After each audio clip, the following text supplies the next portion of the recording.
Byung-ho's trust in Jaehyun has increased drastically. The next moment, Byung-ho, bowing his head from the bottom of his heart, thanks Jaehyun and tells him that from today on, he will begin to believe in Jaehyun. Everything Jaehyun says, he will do for Jaehyun. For Jaehyun, Byung-ho will be able to save his grandma. But Jaehyun tells Byung-ho that he shouldn't be so happy so soon, because it would be very difficult for him to get to his grandma's house at the moment. Upon hearing this, Byung-ho is a little disappointed. He now has the teleportation ability, so he can teleport directly to his grandma's house. But Jaehyun says there's no guarantee that Byung-ho will be able to control his ability well. At the moment, Byung-ho doesn't even know how far he can teleport, or for how long he can teleport at a time. First, Byung-ho will have to master his teleportation ability, because it shouldn't happen that, while teleporting, Byung-ho gets stuck midway to his grandma's house. Or he falls unconscious, and the goblins kill Byung-ho. Upon hearing this, Byung-ho is a little disappointed, but he understands that everything Jaehyun is saying seems logical, so Byung-ho will have to wait a little longer to save his grandma. But while Jaehyun and Byung-ho are talking,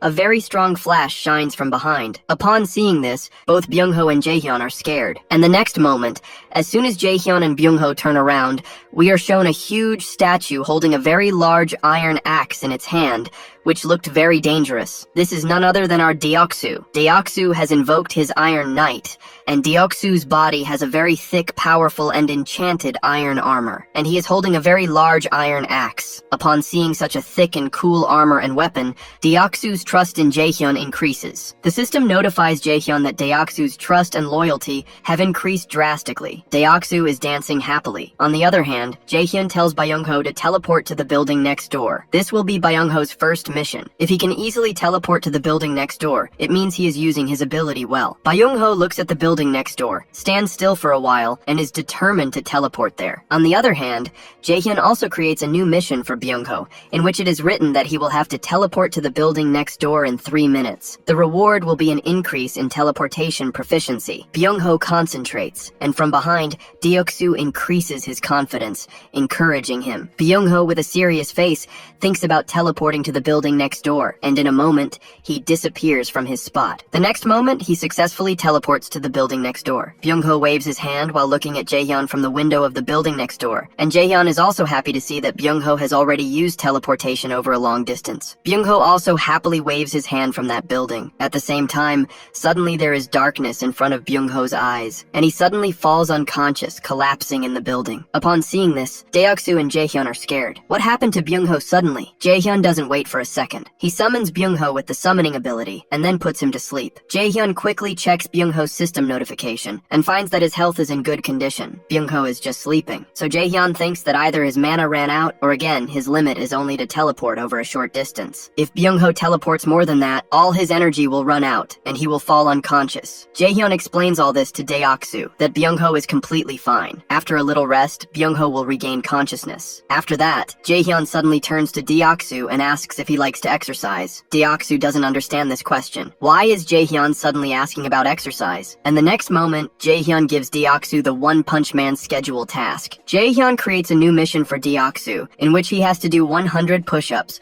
100 squats, and run 10 meters in 10 minutes. The reward is an increase in strength, and the punishment is sleeping outdoors. And Deoksu has to do all this with his armor on. Deoksu doesn't take a second. He quickly starts the push-ups, squats, and the run. With the armor on, Deoksu quickly completes all the push-ups and squats, but he starts to pant loudly. Jaehyun looks at him from behind and thinks that Deoksu completed this task with such ease. Maybe this is because Deoksu is already an athlete who plays sports. Because of this, Deoksu's endurance is already very good. While Jaehyun is thinking all this, the system notifies Jaehyun that the evaluation process has started. Jaehyun doesn't understand. Is this a new evaluation notification? Because he had never seen an evaluation notification before. While Jaehyun is thinking all this, Deoksu asks Jaehyun if he wants to do any other task or any other quick mission. Jaehyun says, "No, that's all for today. Deoksu can go." After that, Deoksu thanks Jaehyun and says he will leave. At the same time, the system notifies Jaehyun that the evaluation has been completed. Since Deoksu's strength increased due to the completion of the task, Jaehyun's strength will also increase a little. Upon seeing this notification, Jaehyun is very shocked because he feels that his body is stronger than before. This information was revolutionary for Jaehyun. This means that all of Jaehyun's vast vassals will become stronger, and Jaehyun will also become stronger. This changed everything. After that, the scene changes. We see that it's night. Byung-ho and his entire group are running. Many goblins are also running after them. Deoksu quickly invokes his Iron Knight. And like a true knight, he stands in front of all the goblins,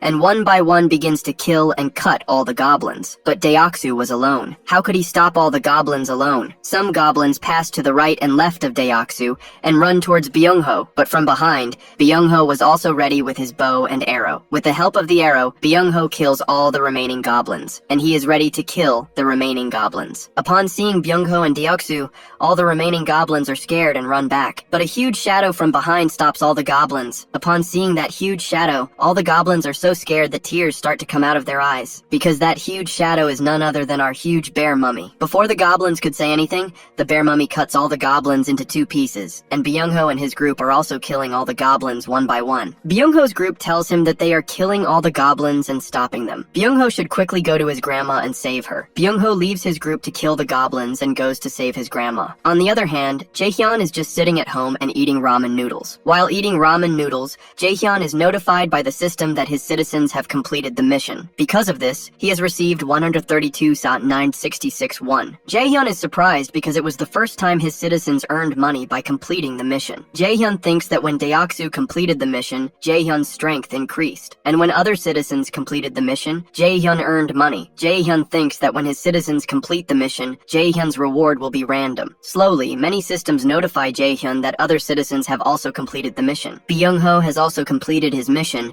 and the system is evaluating all the rewards. Finally, after a while, when the system evaluates all the rewards, the system notifies Jaehyun that he hit the jackpot. And as soon as Jaehyun sees the jackpot reward, his ramen noodles get stuck in his throat. Jaehyun is shocked with his mouth open. Well, this reward was a new feature, skill points. Jaehyun raised an eyebrow, genuinely shocked. Like, seriously? Now he's earning skill points? At this rate, nothing would surprise him anymore, even if the system decided tomorrow that it was pregnant. Then, the scene changes, and we see Byung-ho finally teleporting near his house. With a deadly serious and slightly nervous face, he was intensely staring at his house, slowly walking towards the door, his mind racing with 100 thoughts. He was desperately praying that his grandma was okay. The next moment, gathering every ounce of courage he had, he ran, shouting his grandma's name directly towards her room. But even in this desperate situation, he didn't forget to take off his shoes. Man, I love this guy so much. Back to the story. As soon as he reached the room, his eyes widened dramatically. His grandma was alive, but she was lying unconscious on the floor, looking painfully weak. Panic surged in Byung-ho as he hurried towards her. Luckily,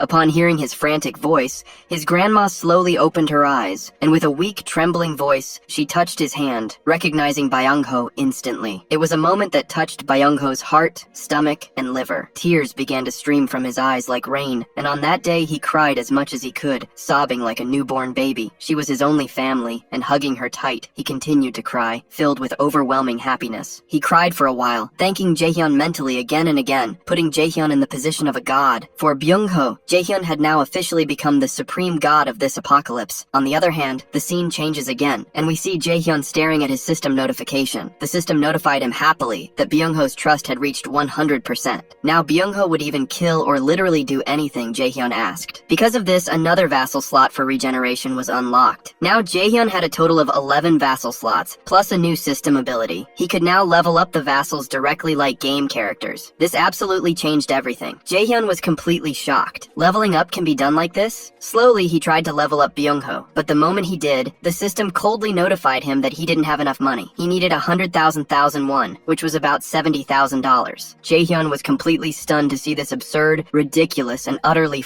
up amount. He began to slam his hand furiously, yelling at the system that it was insane. Honestly, this system was more greedy than a fame-hungry influencer. At that instant, Jaehyun heard a strange noise. His senses picked up the sound of the elevator. Immediately activating his Supreme Recluse's omniscient eyes, he detected two people. A chubby-bodied person and a cute girl standing sinisterly beside the chubby guy's door. And I must say, both looked scary and extremely suspicious. Before you get confused, in the novel, when Jaehyun's domain expands expanded, it allowed all the people under his domain to move freely. Now back to the story. When the chubby guy's wife, Haiwan, upon hearing the doorbell, opened the door, she was surprised. The suspicious-looking woman greeted her warmly, introducing herself as Dabin and her brother as Minho. They explained that they lived in apartment number 1701. Clearly confused and full of suspicion, Haiwan cautiously asked what brought them there. With a trembling voice, Dabin shamelessly confessed that they had come to ask for help. She nervously explained that she just wanted to take a bath. After all the tension, Haiwan was dumbfounded, thinking, "What?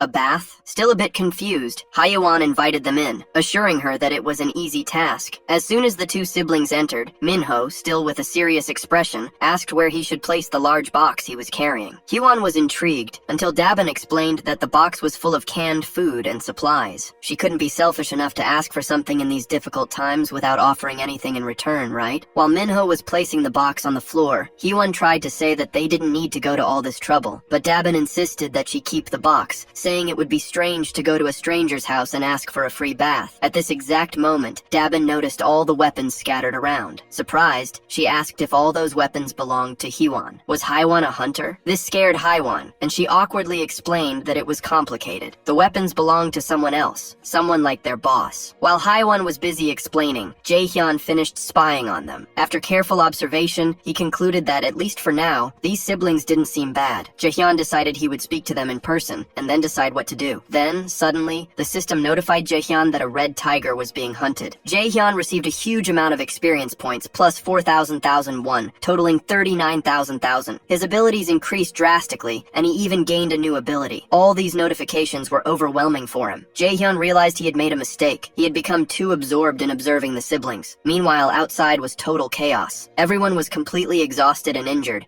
having just managed to kill a huge and monstrous tiger. Yeonju, covered in blood, was lying unconscious on the ground. It was a total disaster. At that instant, the range of Jaehyun's domain expansion increased again, causing an intense wave of pain directly in his heart. In his heart. Given the terrible situation, he urgently granted citizenship to everyone, deciding he would judge later if they were good or bad. The system then notified Jaehyun again. When the number of citizens reached a certain limit, all citizens unlocked the power of trust. But Jaehyun had no time to celebrate this achievement. He was worried about the injuries. He certainly hadn't foreseen facing a gigantic tiger in the jungle. Somewhere else, Byung-ho was teleporting at maximum speed with his grandma on his back, heading towards the apartment, with the others desperately running behind him. Deoksu was carrying the unconscious Yeonju. It was a completely situation. Jaehyun couldn't believe how badly Yeonju was injured, and to make matters worse, the goblins were still chasing them. Just when it seemed like everything was over, the power of Ga-young's arrow suddenly increased,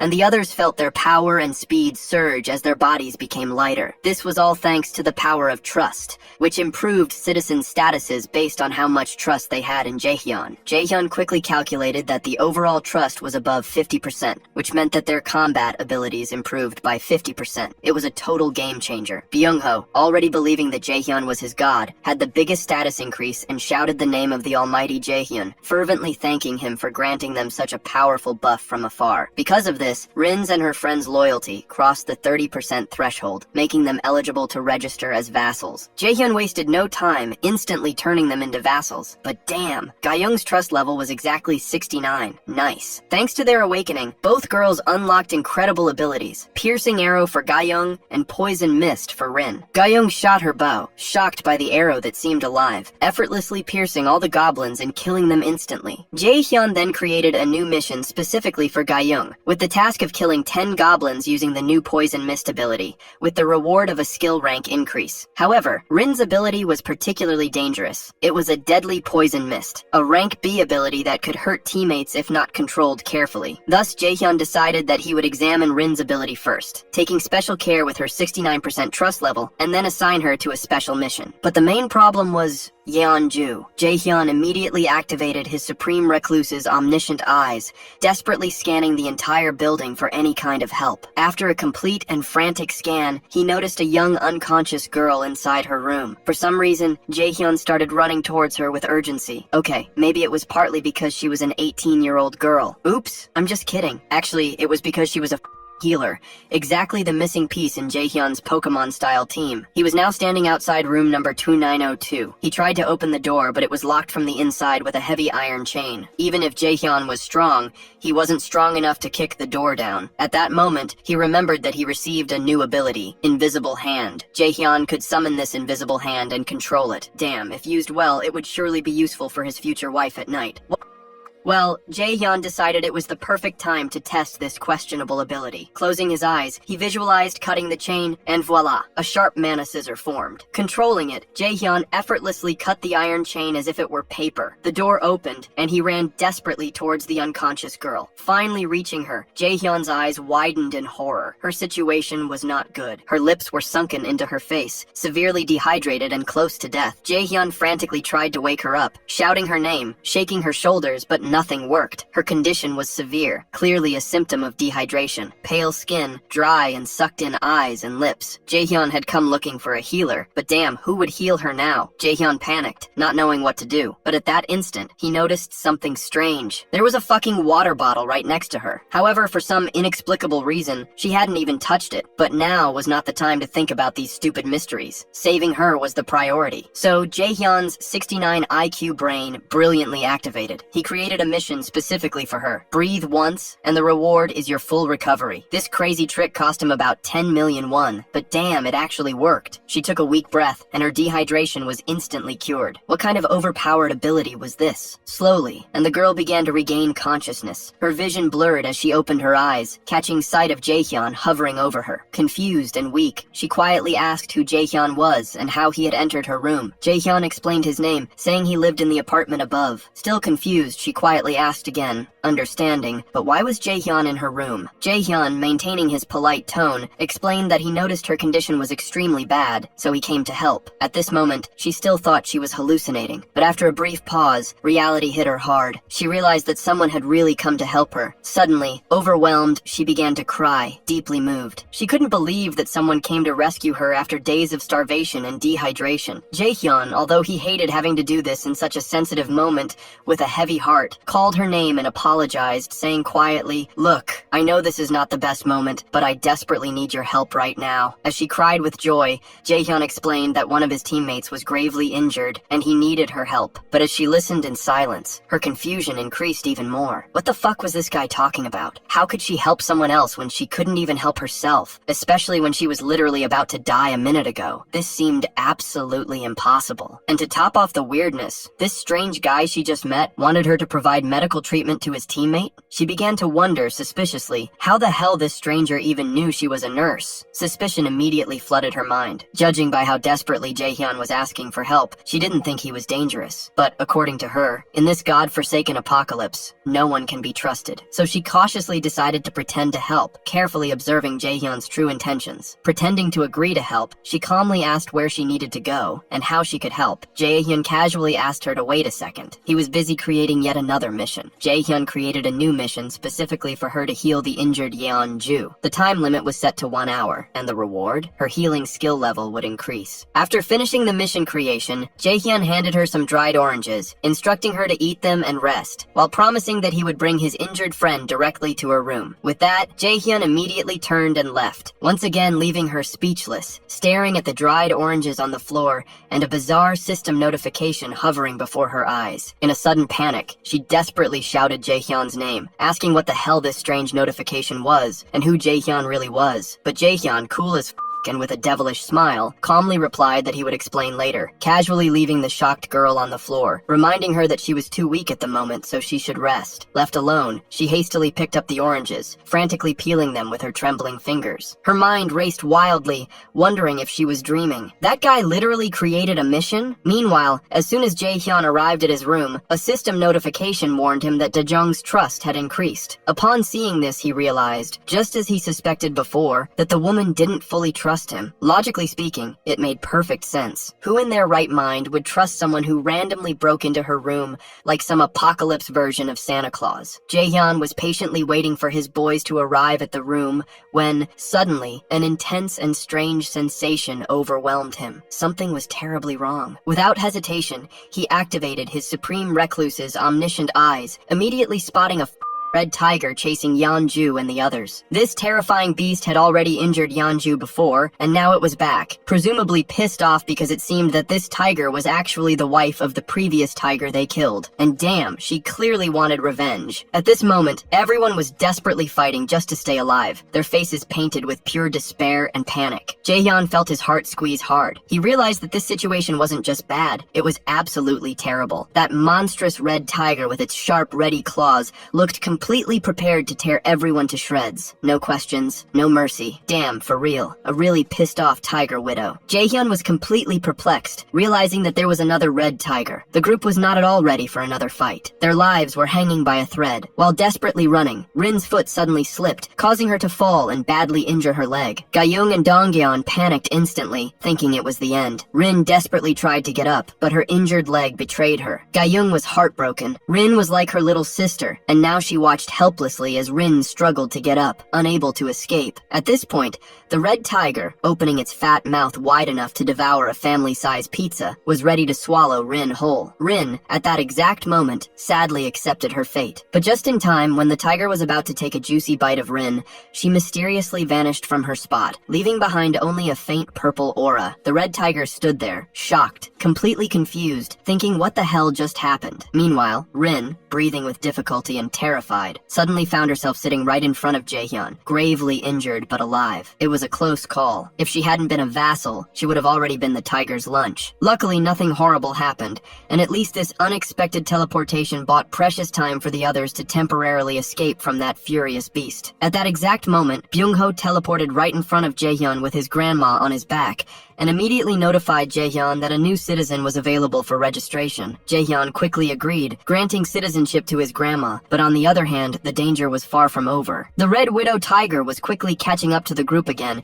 angrier and hungrier than ever. Jaehyun suddenly had a brilliant idea. He decided it was finally time to test the real limit of his invisible hands of pleasure. As the Red Widow Tiger charged, ready to crush everyone, Dongjeon realized at that moment that if anyone was to survive, he would have to sacrifice himself. Without even a second of hesitation, Dongjeon heroically stopped running, activated his baseball throw ability, and threw the mana-filled baseball at maximum speed directly at the Red Widow Tiger. But it was useless. The tiger dodged the ball effortlessly, jumping high into the air, ready to tear Dongjeon to pieces. Gayung screamed desperately in panic, but Dongjeon had already accepted his tragic fate. Knowing very well that he wouldn't be able to escape the beast for long, Dongjeon ran as fast as he could, drawing the tiger's attention entirely to him. As expected, the monstrous tiger easily caught up with Dongjeon, its sharp teeth seconds away from piercing his skin. But at that exact moment, something shocking happened. Suddenly, there was a huge aura scissor firmly wrapped around the tiger's neck, shocking not only Dongjeon but everyone present. The next moment, this mysterious aura hand aggressively grabbed the tiger's throat, mercilessly suffocating the beast and lifting it into the air, squeezing even more as the widow tiger desperately struggled to breathe. It thrashed violently, trying to break free, but it was useless. Dongjeon stood there, his eyes wide, completely shocked. What the hell just happened? He was sure he would kiss King Yama's ass today, but here he was, miraculously safe and sound. Gayung and the others quickly ran closer, but at that instant, Gayung received an unexpected system notification that scared her even more. Meanwhile, from a much broader perspective, we could clearly see Jaehyun calmly observing the whole situation from above. Jaehyun muttered that there was no need for him to personally hunt monsters with this incredible new ability in hand, especially considering that, with Gayung making the kill, Jaehyun would earn 4 times the loot from that tiger. With this exciting new mission given, Gayung quickly prepared her bow, her eyes sharp with determination. As the tiger pathetically struggled to breathe, Gayung aimed and effortlessly hit the beast's target, killing the tiger instantly. Immediately, the system notified Jaehyun. By killing a level 28 Red Widow Tiger, he earned a massive amount of 63,000 huge amounts of EXP, and everyone's trust and loyalty increased significantly. Thanks to this great boost, Dongjeon's loyalty also finally crossed the threshold, leading Jaehyun to smile happily, making Dongjeon one of his precious vassals. The scene then changed, and we now saw Dejong actively healing Yeonju. Although Jaehyun witnessed it with his own eyes, Yeonju's wounds magically disappeared, leaving Jaehyun completely surprised. He then turned to Dongjeon and asked what exactly happened, how they ended up encountering those terrifying red tigers. Dongjeon, with a heavy and sad expression, explained that they encountered them at Byung-ho's grandma's house, where the tigers seemed to have claimed the territory. "Guys, I'm telling you," Dongjeon insisted sadly, "those Those must have definitely been mutant house cats transformed into those monstrous tigers. Anyway, back to the story. Jaehyun carefully put the pieces together, realizing it was no wonder something had seemed strange before. Come to think of it, there were no goblins in that area, and now it made sense. It was because of those tigers. If the goblins had occupied the area, Byung-ho's grandma would have been dead a long time ago. Did that mean the tigers were actually protecting Byung-ho's grandma? Could those beasts have been her pet cats? Leaving that question aside and returning to the main story, Jaehyun finally used 73,001 won to grant Ga-young's mission reward. At the same time, Dejong also finished healing Yeonju completely. Dejong, having just healed the grandma, was about to say something when the chubby guy suddenly stepped forward, awkwardly interrupting and asking Jaehyun if he knew that it wasn't exactly the right time. But would they always have to meet here in this tiny, suffocating room? The chubby guy had a valid point. They couldn't continue squeezing into this little room forever. Jaehyun calmly reassured everyone, saying he had already thought about it. He had a plan. Upon hearing this, everyone's faces immediately lit up with joy. Jaehyun confidently explained that room number 2901 was completely empty, and he himself would provide electricity and all other basic necessities there. Anyone who wanted to move into that room could do so freely. Jaehyun then calmly turned to Dabin, explaining more. Rooms numbers 2101 and 2102 were also empty. He would provide electricity there too, so she could tell other survivors that they were free to use the showers and bathrooms there. However, for some strange reason, the duo looked strangely sad. Jaehyun, reading the vibe instantly, knew exactly why the duo was upset. With a sly smile, Jaehyun calmly stated that if they wanted to, the two could even have their own private room to enjoy their private nights, while the others shared the other rooms. But there was a small condition they needed to meet first. Upon hearing this, the duo was completely shocked. Jaehyun, maintaining the dark and intimidating vibe, explained with perfect clarity the condition they had to meet. Simply deliver a message to everyone. The message was direct but tempting. Whoever killed 100 goblins fastest would be rewarded with an entire empty room, fully equipped with all basic necessities, unlimited electricity, water, food, literally everything needed to live comfortably. Just 100 miserable goblins. Easy. Damn. The legendary Goblin Slayer himself would surely be fucking proud of Jaehyun right now. Jaehyun explained more, coldly stating that their only task was to bring people from everywhere to him, registering them as his citizens. And to accomplish this, they simply needed to kill 100 goblins. At this moment, Jaehyun was walking directly in the footsteps of Lloyd, skillfully manipulating everyone. With a twisted smile, Jaehyun finalized this new mission: kill 100 goblins and claim unlimited supplies. Meanwhile, the scene changed dramatically, and we saw a guy in a red jacket, chased by goblins and desperately fighting to break free. He was about to be captured when, by a miracle, he narrowly escaped towards an open door, sliding on the floor and barely saving his own life. The goblins chased him, but they struggled to fit through the narrow door. Patiently waiting behind that door, his teammates were ready, prepared to kill those goblins. It turns out that the poor red jacket guy was used only as bait. Because of this cunning trick, the group killed the goblins easily, turning the whole situation into a cruel and one-sided massacre. And the leader of this whole group, this complete asshole, whom I personally named Dumbass No.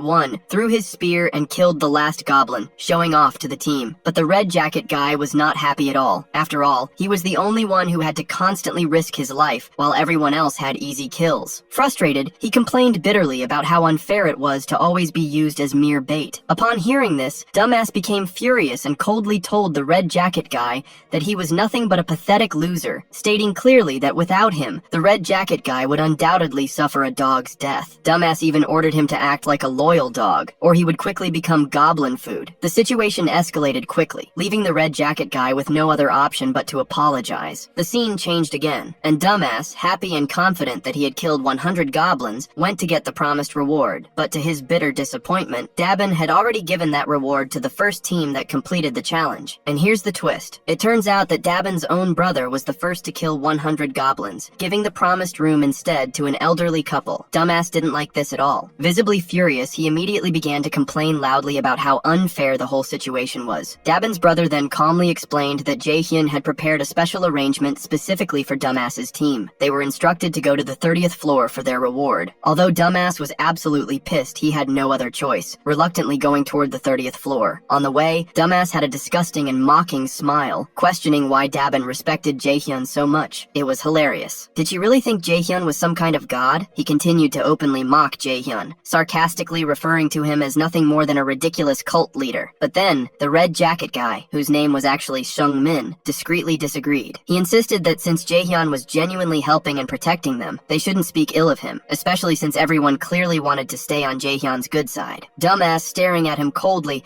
clearly didn't like this statement. With a chilling look, he made it clear in silence that this conversation was far from over. The elevator doors slowly opened on the 30th floor. Dumbass, still fuming, whispered coldly to Seung-min that they would finish the conversation later. But as soon as they left, Jaehyun calmly approached them, his chilling aura palpable, with one hand casually in his pocket, his cold eyes fixed on everyone. The entire team immediately fell silent, completely shocked by Jaehyun's intimidating presence. Dumbass quickly composed himself and politely introduced himself, hoping to ease the tense atmosphere, but Jaehyun simply shook his hand casually, calmly complimenting their unique use of the barrier and clever hunting strategies. Dumbass stood there, completely shocked, and nervously asked how Jaehyun even knew about their tactics. Jaehyun, however, didn't bother to answer. Instead, he smoothly jumped straight to the main point. He coldly informed them that electricity, water, and gas would now be provided to apartments 1301 and 1502. Dumbass, still in doubt, cautiously asked how this was possible. Jaehyun calmly replied that it was because they had successfully killed 100 goblins. They had earned it. Then, without even a brief pause, a deeply unsettling and creepy smile slowly spread across Jaehyun's face. In a cold and chilling voice, Jaehyun mentioned Dumbass's previous mockery, specifically the comment about him being a cult leader. Jaehyun coldly stated that he had no interest whatsoever in being treated like a god,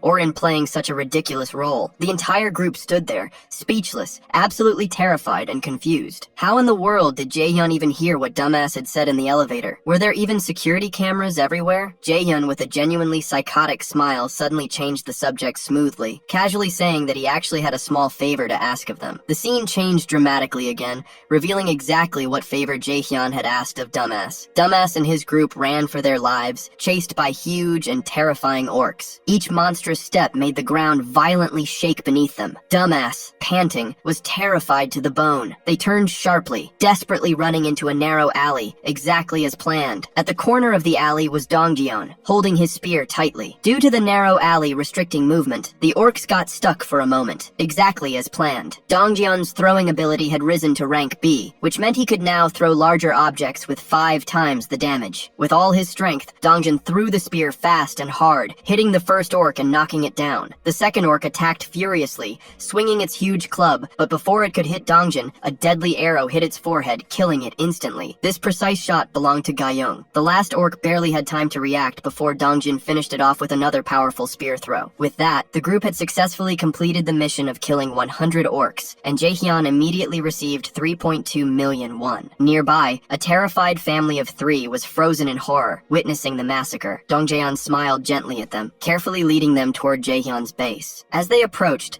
Jaehyun suddenly noticed a system alert stating that an unknown object was trying to enter. Another notification appeared at the same time, indicating that someone eligible for citizenship had arrived. The system quickly asked if Jaehyun wanted to grant citizenship to the 3 new people. After considering, he agreed. With this decision, the total number of citizens rose to 200, activating a new ability, tax collection. This ability allowed Jaehyun to collect 10% of the citizens' money without affecting their real wealth, although it had a 30-day cooldown. Jaehyun quickly understood the potential of this new ability, realizing that he could recover the funds he had distributed. However, recovering the full amount would take about 10 months. With the urgent need to save his parents, Jaehyun immediately decided that Dongjeon's team should go straight to the Nambumin neighborhood. To speed up the plan, Jaehyun decided to distribute 30% of the funds in advance, seeing this as a necessary investment. Suddenly, another notification appeared. Jaehyun's house declaration skill had just reached level 10, granting him 3 additional skill points. Once again, Jaehyun felt an intense pain, his liver, kidneys, and heart aching horribly, as his domain expanded dramatically, almost doubling in size and covering almost all the nearby buildings. The system confirmed that Jaehyun successfully declared the entire building as his home. Immediately afterward, another message appeared, stating that 1 billion won had been deposited as subsidies,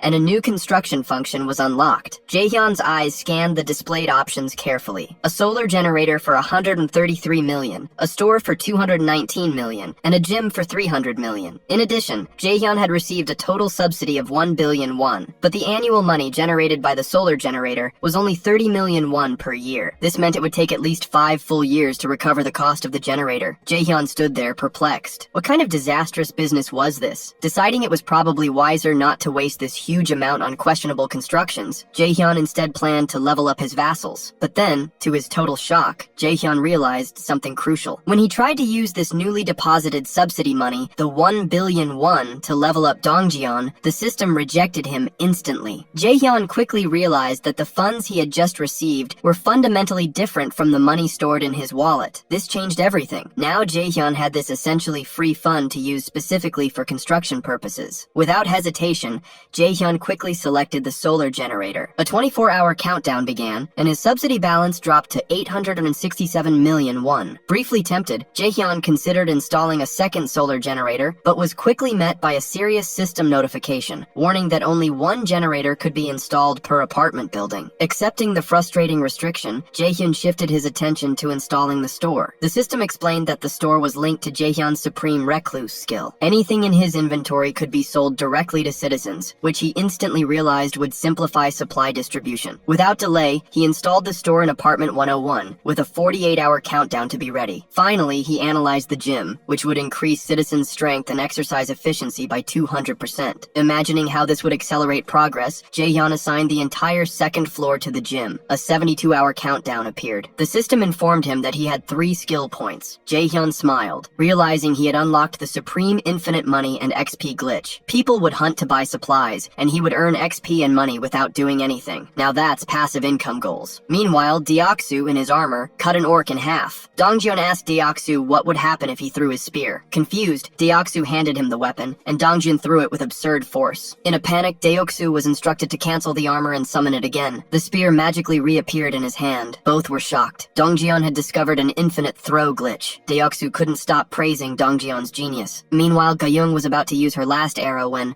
out of nowhere, more arrows appeared in front of her. At this point, brother Jaehyun was literally playing a real-life Creative Kingdom Come. Gayung was shocked. The system showed a new skill, Omni-Focus, which allows using other skills within Jaehyun's domain. With the arrows reloaded, she took down another orc. The system registered the kill, and Jaehyun received 2,388 won. The mission was completed, and Gayung leveled up. Jaehyun realized he could improve vassal statuses, which filled him with hope to save his parents. Their house was 10 kilometers away. Determined, Jaehyun went to the rooftop, feeling urgency. His focus was on leveling up Dongjeon's group. He checked Kim Jeon's status, level 22, with the skill Crow Familiar for reconnaissance. Then, he reviewed Yeonju's profile, level 33, with the skill Warrior Bear. Finally, he checked Kim Da-jung, level 30, with the skills Healing, Blessing, and Magic Armor. Jaehyun thought about the team. Yeonju and Kim Da-jung were good choices, but Yeonju's low loyalty made him hesitate. He then thought about bringing Yeonju's son back. He tried the resurrection, but the system said he didn't have the money. He decided to wait and created a group mission to hunt a level 40 or higher monster in 24 hours, with the reward of Yeonju's son's resurrection. Failure meant death. He chose yes, and it worked. Suddenly, someone knocked on the door. It was Yeonju, out of breath. She ran as soon as she saw the mission. Jaehyun said it was possible, but time was short. Yeonju fell to the floor, crying, thanking him. The system showed that her loyalty had passed 30, and she could become a vassal. Later, Jaehyun was at the sink, watching the faucet turn on by itself. He was getting used to controlling things with his mind. Wow, our boy is becoming Magneto every day. He had control over electricity, water, and gas. Today's store profit, 320,981 won, was added to his wallet. He smiled, knowing that the store sold over 1.5 million won. Jaehyun checked the people in the store, feeling in control. Meanwhile, somewhere else, a boy asked a friend about their savings. The friend said the bow cost 150,000 won,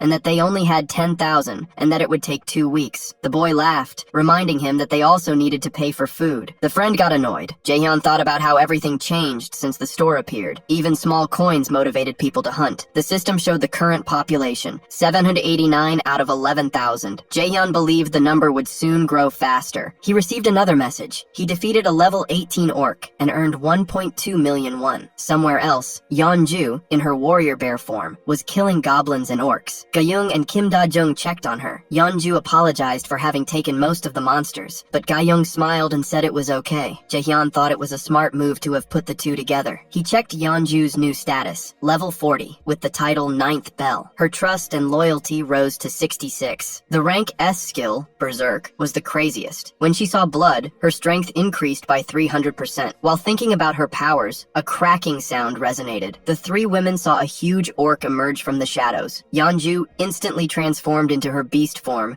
the fierce and unstoppable mother bear, and attacked the orc. The battle began, and the two seemed evenly matched. Gayung shot an arrow, but the orc blocked it with its axe. Yeonju got angry, and the angrier she got, the stronger she became game until she doubled in size and attacked. The Orc Lord, now screwed, had no time to react before Yeonju attacked him. The system notified her of the victory. She defeated a level 28 Orc Lord, earning a massive reward of 73,000 won. Another message warned that she had unlocked an outpost. The outpost needed a knight to reside there for 7 days, and the price was 1.3 billion won. Jaehyun thought it was too expensive and the time too long. He decided not to build the outpost. He knew the outpost would be useful for the family, but it wouldn't be easy to relocate the grandparents. He could only hope they were alive. With this determination, Jaehyun decided that the next day he would send Dongjeon's group straight to the main house. Back at the subway, Kim Jong watched the battle in shock. He saw Yeonju tear the orcs to pieces, who begged for mercy. Kim Jong wondered how Jaehyun recruited someone so strong. Kim Jong noticed that Yeonju was focused on the goblins. The system showed a new mission, return in 1 hour. Kim Jong knew that even simple tasks could go wrong. Dongjin's group appeared, and he informed Kim Jong that it was time to go back. Kim Jong called his familiar, Kami, to go ahead. Through the crow's vision, he informed them that the way was clear. The group moved forward. Kim Jong noticed a rat, which disappeared. He ignored it, but felt something strange. Going up the stairs, he looked back and saw 2 small red lights in the shadows. The same rat he ignored sped toward the group, signaling danger. The scene changed to Jaehyun bowing before Dongjin's group, hoping they would help him. Dongjin asked if Jaehyun's family was alive in the building. Jaehyun admitted he didn't know. He just needed their help to find out what happened. Byung-ho jumped forward, saying he would do anything his god Jaehyun commanded. The rest of the group expressed their gratitude to Jaehyun. They promised that everyone would help him. Jaehyun thanked everyone and explained the new strategy. Go to Seomyeon Station. He recommended that everyone rest. However, Yeonju asked if Jaehyun couldn't use his powers to teleport his family. Jaehyun was in painful silence. He remembered that he had tried this several times, but it didn't work, as he can only teleport people within his domain. He admitted that he couldn't do everything, but he promised to fulfill the promise he made to her. The system alerted that Yeonju's trust level had just increased. With a smile, Yeonju thanked him. Jaehyun smiled back and encouraged everyone to rest. One by one, everyone left. As soon as things calmed down,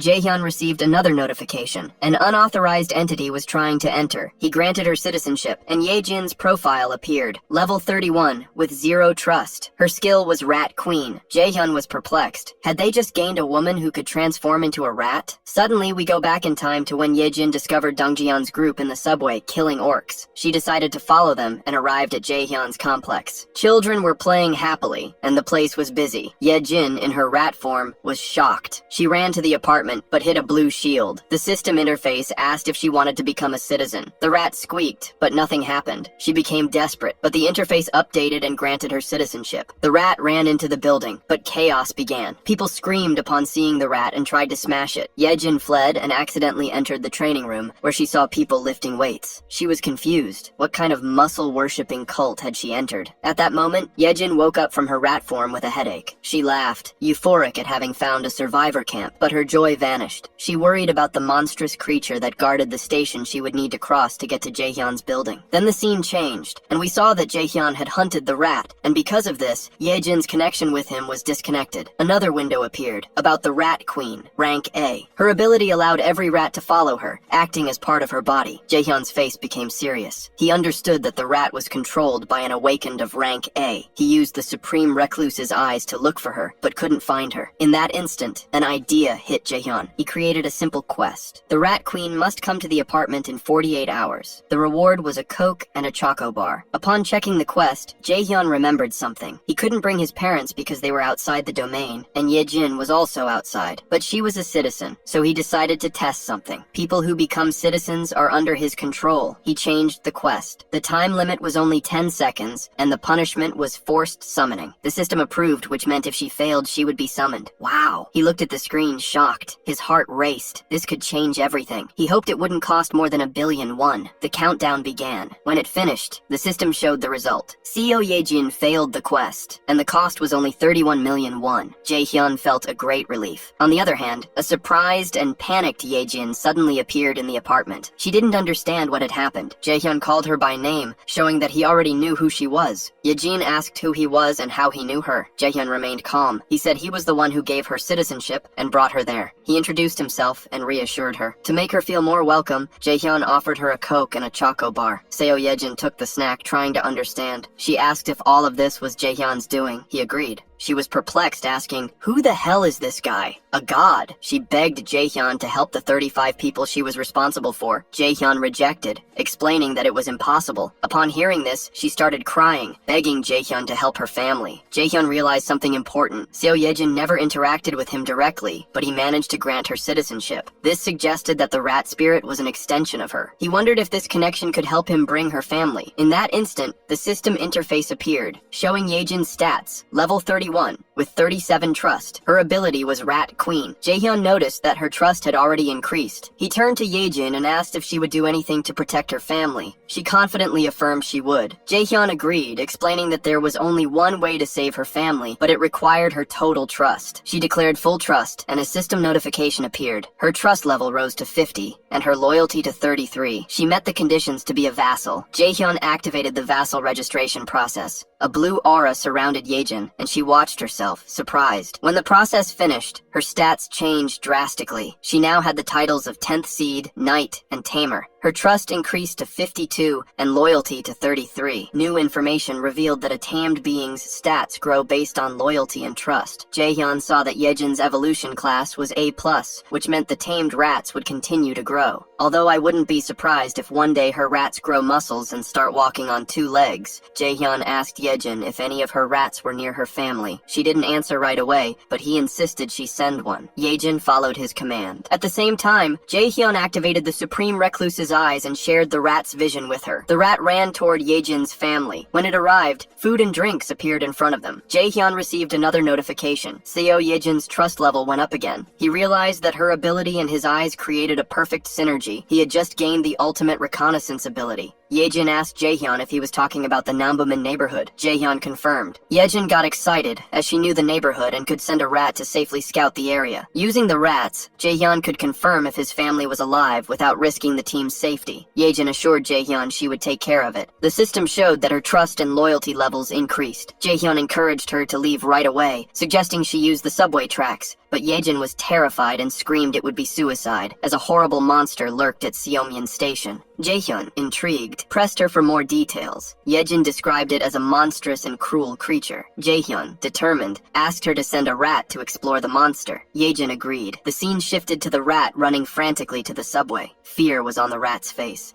A strange sound echoed, and it saw a huge snake-like monster chewing on an orc lord's head. With a single gulp, the snake swallowed the entire orc. The rat peed itself in fear. The snake noticed it and lunged forward. Miraculously, the rat managed to dodge and fled. Jaehyun watched it all. He realized the snake was much stronger than he expected, likely above level 40. Damn, Jaehyun thought. That terrifying thing probably belonged to Sasuke's summoned snake in Naruto. Yejin observed Jaehyun's reaction and agreed that Seomyeon Station was dangerous. She suggested skipping a station and going to another. Although the path was longer, it would be safer. Yejin reassured Jaehyun, saying his team was strong enough. Jaehyun thanked Yejin. If not for her warning, his team would have been in trouble. Jaehyun informed Yejin that she could stay in apartment 2701, but would need to clean it. Yejin thanked him and left. As soon as Yejin left, Jaehyun smiled. Before, he would have had no choice but to avoid the monster. But now, thanks to Yejin's abilities, things would be different. Jaehyun had an evil plan. He immediately instructed the system to install a solar generator. Jaehyun watched the panels being installed, but realized they wouldn't be enough for almost 800 citizens. To improve living conditions, they would need more funds and labor. He formulated a plan to establish a 3-shift system to maintain facilities and resource collection. Finally, Jaehyun concluded that more aggressive hunting was the key. Elsewhere, Dongjeon's team was running from bat-like monsters. Ga Young and her colleagues shot arrows, killing them with ease. Afterward, she asked if anyone was hurt. Relieved to see everyone was safe, she sighed in relief. However,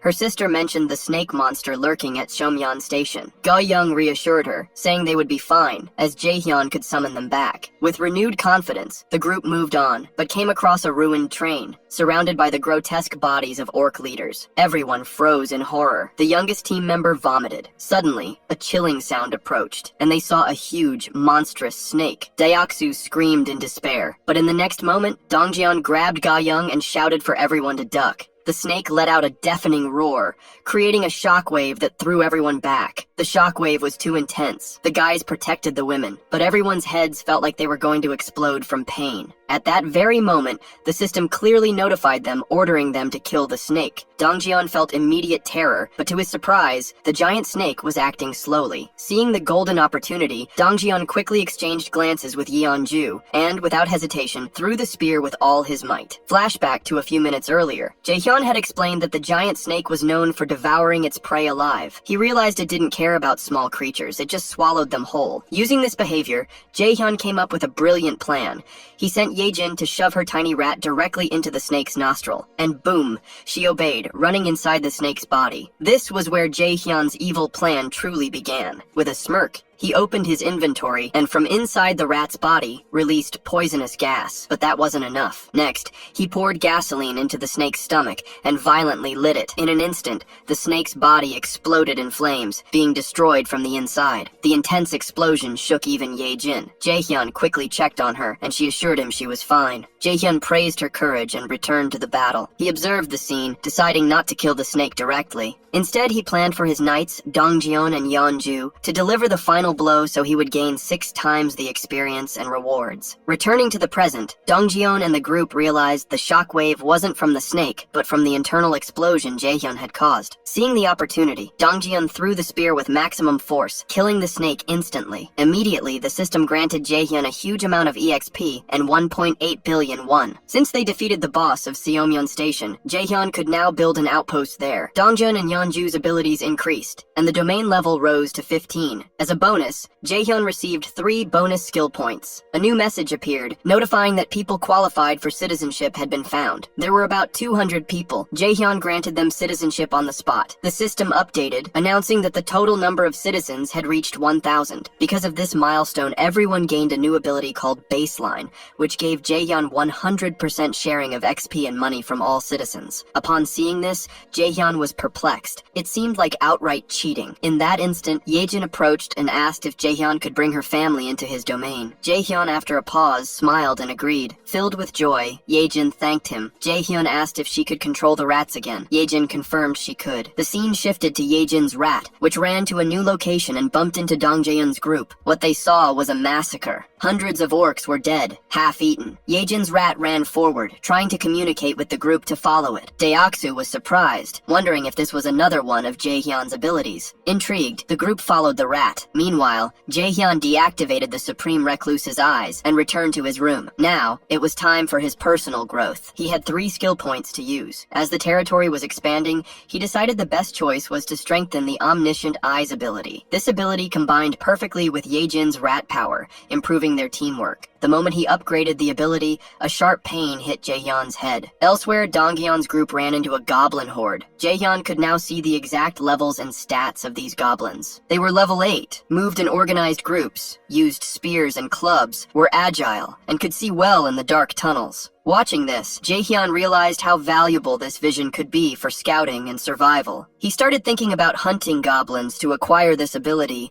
and also remembered his goal of decreasing the resurrection cost. For this, he decided to assign more quests for others to fight and grow, saving resources and increasing efficiency. Next, Jaehyun focused on another ability, Dignity Maintenance. As the population grew, maintaining trust and loyalty was increasingly vital. He used a skill point to improve Dignity Maintenance. Immediately after, a loud, sudden gunshot broke the silence. Jaehyun's eyes turned to the noise, his face becoming serious. He realized the shot didn't come from the building, but from underground. The scene shifted, revealing something bizarre. Goblins casually holding guns, wearing jackets and pants. What the hell? As the goblins opened fire, Dongjian signaled for everyone to duck. Bullets flew dangerously close, and they realized they had no chance in a direct gunfight. Dongjian was confused, wondering how the goblins got guns. But he didn't need to worry. Byung-ho teleported behind the goblins. With lethal precision, he pierced their chests, dodging bullets as he sliced through the goblins. Another goblin aimed its pistol,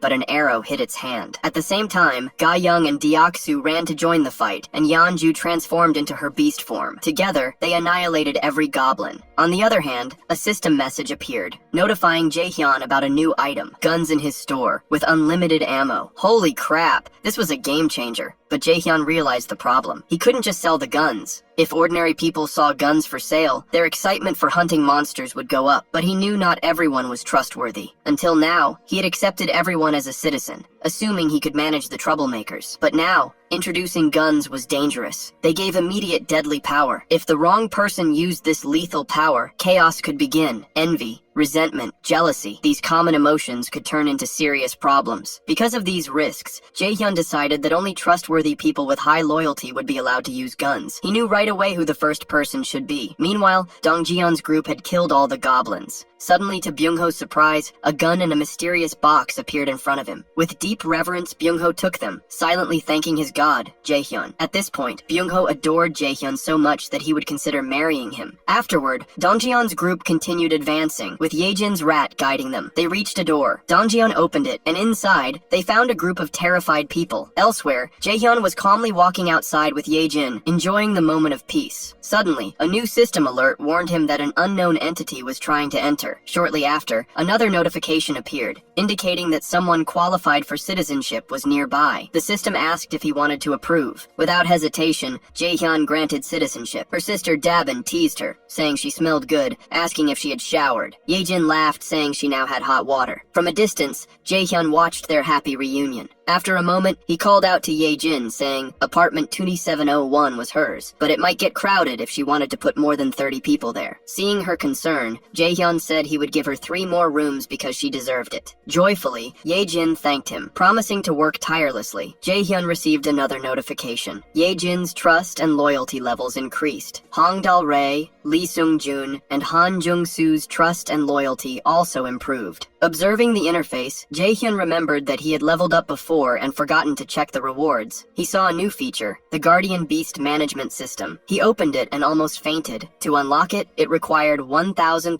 won. As he processed the cost, a gentle voice interrupted him, asking if he had a moment to talk. Jaehyun invited her in. It was Hae-rin, the youngest of Dong Jaeon's group, who seemed nervous. She said she had something important to discuss. Jaehyun invited her to sit down. Hae-rin apologized, her voice trembling, and asked to leave the group. She felt useless, thinking no one would notice if she disappeared. Jaehyun encouraged her to speak, and she broke down in tears, confessing that the monsters were terrifying, and she felt useless because she couldn't use her poison mist near her colleagues. Jaehyun had expected this conversation. He understood that poison mist was dangerous if used incorrectly. He reassured her, saying the timing was perfect, as he needed someone trustworthy to help him. Dabin, who cared for the injured, was exhausted and had asked for help. Jaehyun said he needed someone honest and compassionate, and she was the right person. He reminded her that no one was useless if they kept trying. He reminded her that the poison mist was unique, and that one day it would shine. If she couldn't fight outside, she could help inside. Jaehyun bowed deeply. Hae-rin was shocked, felt touched, and smiled. The system showed that her loyalty went up to 100. She wiped her tears and promised to do her best. Jaehyun smiled, promising to continue to count on her. Moments later, Jaehyun considered unlocking the new feature. An interface appeared, showing that it required 1,000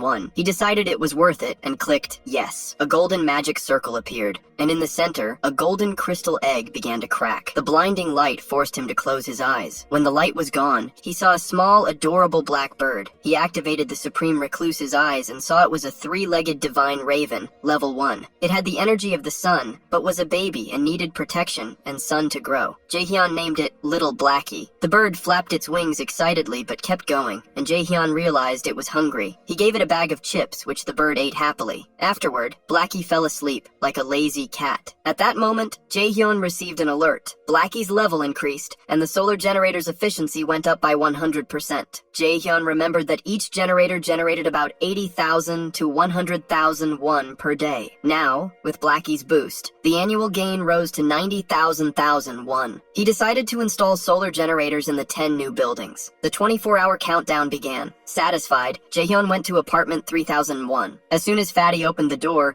Jaehyun greeted him and said he wanted to entrust him with the responsibility of managing his money. Fatty froze. Flashback. Jaehyun thought about his tax collection ability. If he entrusted the money to someone, he could profit, as the ability generated 10% profit per month. He chose Fatty because of his high trust and loyalty. Back in the present, Fatty was shocked. Choi Hyung-jun, The fatty had a trust of 89 and a loyalty of 98. His power was gorilla strength. Jaehyun felt confident with his choice. Without saying a word, Jaehyun transferred 1 billion won to Fatty's wallet. The system confirmed the transfer. The quest cost 100,030,000 won, including the 10% fee. But it was worth it. Fatty's trust went up, while his loyalty reached 100. As Fatty was already a vassal, the maximum number of vassals Jaehyun could have also increased. Fatty asked if he should keep the money without touching it. Jaehyun, seeing Fatty's perfect loyalty, reassured him, saying he could use a little if he needed to. Happy, Fatty thanked him. Shortly after, Dabin appeared and asked Jaehyun if she could choose anyone for her new team. Jaehyun agreed, saying she could include Yoo Hye-rin. Since Dabin would be the team leader, Jaehyun decided she would receive double pay. The news made Dabin happy, and her loyalty went up instantly. She thanked him and left to find Yoo Hye-rin. Once everyone was gone, Jaehyun took a deep breath. It was finally time to have a serious and difficult conversation. Resolute, he went to apartment 2109, where Ha Dong-geon's group was. Upon arriving, Jaehyun gathered the team and explained the dangerous situation at Seomyeon Station,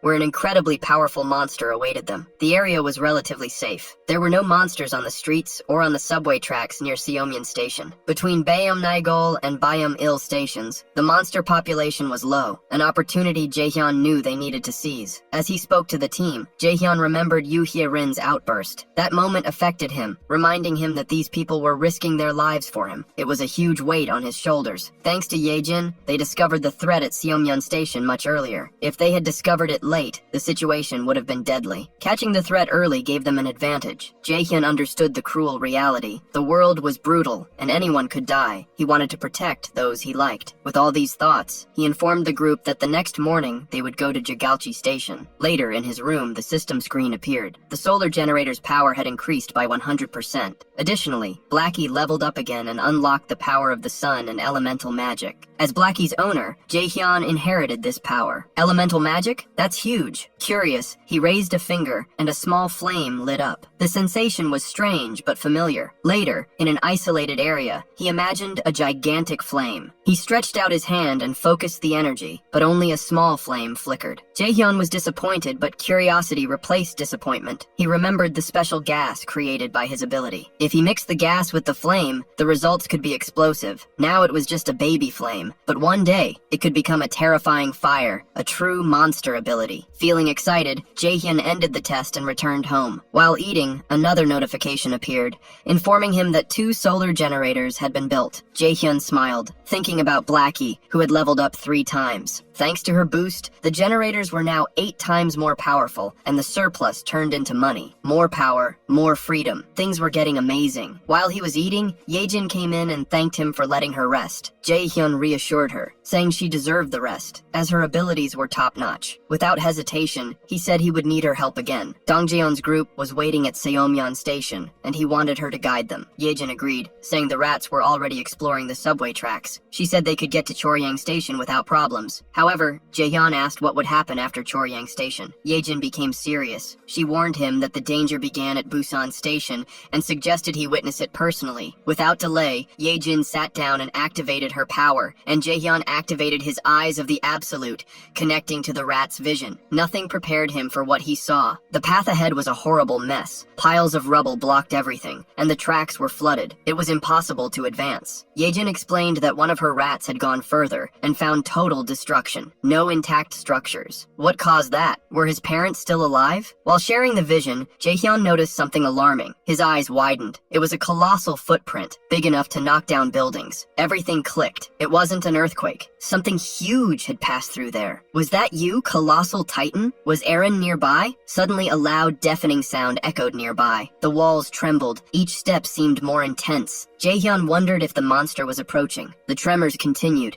and he started to worry that the house might collapse. Another earthquake shook the building, and he asked Yejin if she was okay. She reassured him, but wondered what was causing it. Suddenly, an urgent voice called him from the elevator. Jaehyun and Yejin ran out and saw Fatty, in a panic. Jaehyun asked what was happening, but Fatty gestured for them to follow him. Jaehyun, Yejin, and the others followed him. The feeling of dread increased. In Fatty's room, a 60-meter titan was demolishing buildings with ease. It was a giant cyclops with a single red eye. Jaehyun muttered that his feelings always came true. He watched helplessly as as the Cyclops destroyed buildings and advanced. Fatty and the others panicked. Even Jaehyun felt real fear. Could he defeat a Titan? Could he protect everyone? He was close to an emotional collapse when Yeonju stepped forward with determination. She wanted to fight to avenge her son. Jaehyun saw the focus and determination in her eyes. He believed in her courage. The system interface appeared, announcing a new quest: defeat the Cyclops in 24 hours. The reward was 1 day of resurrection for Yeonju's son. The punishment was a day of pain. Jaehyun wasted no time and gave a briefing. He assigned the teams. Team 1, Yeonju, Dongyeon, Daejung, Deoksu. Team 2, Ga-young, Byung-ho, Kim Ji-yeon. Team 3, Jaehyun and Ye-jin. He would guard the area, and the others would go to their positions. He reminded everyone that he counted on their strength and courage. Everyone followed the orders. Afterward, Hyarin warned him that the residents with military experience had gathered at the gate, and the others were evacuated to the basement. Jaehyun thanked her and told her to go to the basement too. However, Hyarin hesitated. Although she was terrified, she wanted to help. Jaehyun saw the fear but also the courage. She admitted she was scared but wanted to contribute. Hearing this, Jaehyun smiled and instructed her, along with Ye-jin, to go to the gate. He found the number of people small. Many had chosen to hide instead of fight. As he thought about this, a person approached. It was the red jacket guy. He asked Jaehyun what they should do. Jaehyun asked about Baek-seung-yeob and the twin brothers. The red jacket guy looked away, silent. The silence revealed everything. Jaehyun realized that Baek-seung-yeob and the twins fled, hiding in the basement. A wave of disappointment hit him. He understood that hundreds of people, including Baek-seung-yeob, chose to ignore the danger and prioritize their own safety. For Jaehyun, those people had chosen comfort over courage. He saw them as cowards who abandoned responsibility, leaving the burden of fear to the brave. But despite the frustration, Jaehyun would never forget the 101 brave souls who answered the call. These people weren't idiots. They didn't show up because they didn't understand the danger,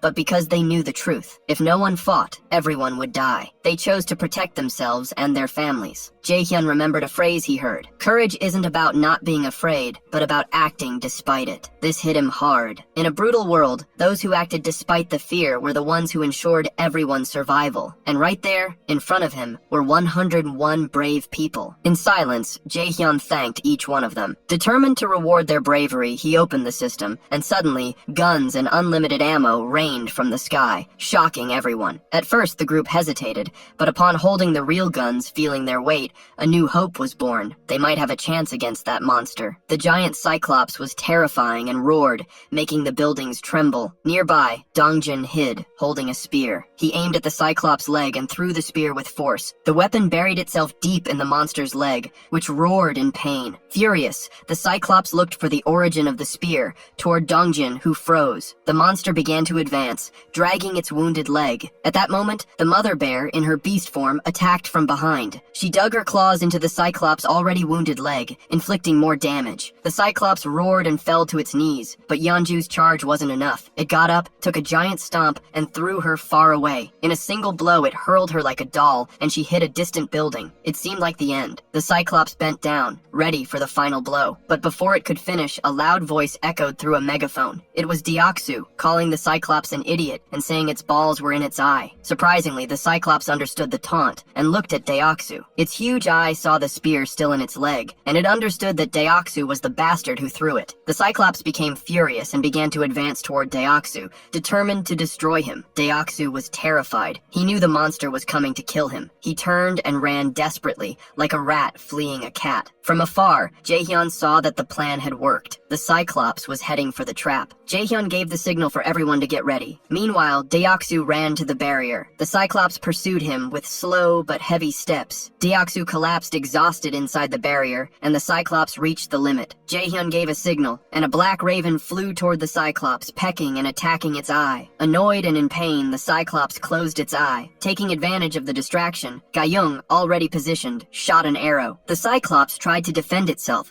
but the arrow went through its hand and hit the closed eye. A roar of agony echoed. Amid the chaos, Byung-ho teleported above the monster and threw several rats into the Cyclops' open mouth. The plan was working perfectly. As the next phase began, Jaehyun summoned an explosive gas inside the Cyclops' body, which began to swell. He raised his hands and activated the Sunfire magic. A colossal explosion happened inside the Cyclops, and black smoke covered the sky. When the smoke dissipated, the Cyclops figure appeared. It was severely burned and lifeless, leaning against the barrier. Everyone was shocked. They thought they were going to die, but the Cyclops seemed defeated. But Jaehyun knew something was wrong. The Cyclops wasn't dead. The system hadn't confirmed it. He ordered everyone to stay alert. Everything was going perfectly, but suddenly, Fatty called Jaehyun with a trembling voice, asking him to turn around. Jaehyun turned carefully, and to his shock and horror, saw the Cyclops' red eye staring at him. That murderous gaze seemed to want to devour him right there. Jaehyun panicked, unable to believe the monster had survived. But before he could process what was happening, the Cyclops raised its hands and slammed them into the barrier. The barrier held the blow, but Jaehyun grew anxious, doubting it could withstand another attack. He activated the invisible hand to protect the citizens. The Cyclops attacked again, and the barrier trembled but still held. However, the surrounding buildings were not so lucky. The shockwaves were destroying them. With 2 or 3 more blows, the entire building would collapse. At that moment, Dongjun jumped into action, launching a rain of deadly spears. Yeonju and the others joined the attack, but it wasn't enough. Each blow only made the monster more furious. When it seemed impossible to defeat the beast, the system notified Jaehyun. The solar generators had reached 100% capacity, and someone was asking to use the energy. The request was from Blackie? Jaehyun was shocked. Was it trying to help? Jaehyun remembered that Blackie's power used solar energy, and with no other options, he granted permission. In the sky, a bright yellow sphere, looking like a miniature sun, began to form, absorbing all the energy from the solar panels. The heat was so intense, it threatened to melt the buildings. Jaehyun realized, horrified, that 300 million won had been consumed for a single attack. The energy concentrated in his room, and from there, a figure emerged in an explosion. Blackie had evolved. Now she had 3 eyes, large feathers, and looked like a fucking majestic black phoenix. She opened her powerful beak, charged the solar energy, and launched a devastating ray at the Cyclops. The attack made a hole in the Cyclops' chest, but the monster was still not dead. Seeing the opportunity, Yeonju transformed into her fierce mother bear form, leaped into the air, and delivered a final blow, killing the level 51 Cyclops. Immediately, Jaehyun received a huge amount of EXP and 31 billion won. He leveled up and felt a pain in his head. His domain expanded to cover more buildings. Additionally, Jaehyun gained another 10 billion won, exclusively for construction. In pain, he fell to his knees. Blackie flew to him, rubbing her beak on his nose, trying to say she was the true hero. Jaehyun praised her work, but still couldn't believe that one attack cost 300 million won. Blackie had nothing to say, but Jaehyun was happy. After all,